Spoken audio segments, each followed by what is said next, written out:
Al-Junayd, qui était décédé en l'an 292, le maître des soufis, que Allah l'agrée, a dit: nous n'avons pas pris le soufisme en rapportant la parole des gens, mais nous l'avons pris par les veillées et la faim, en délaissant les choses auxquelles nous nous sommes accoutumés et les belles choses, car le soufisme, c'est une clarté dans le comportement.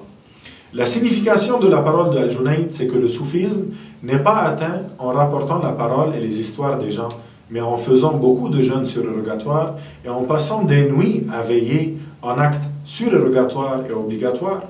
Le soufisme est atteint en délaissant les choses auxquelles la personne s'est accoutumée et les choses que l'âme désire, c'est-à-dire en délaissant toutes les passions des âmes.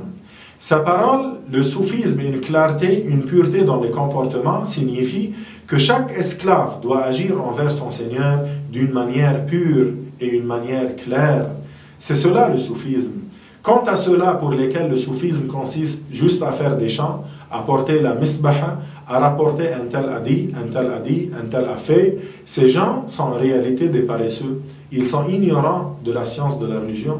Ils prétendent le soufisme alors qu'ils n'agissent pas conformément à cette voie qui est la voie de Al-Junayd.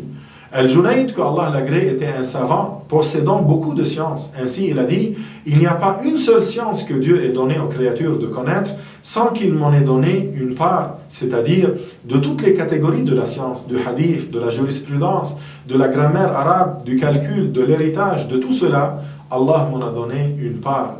Ils n'étaient pas ignorants comme ces autres qui, lorsqu'on les interroge au sujet du wudu même, ne connaissent rien.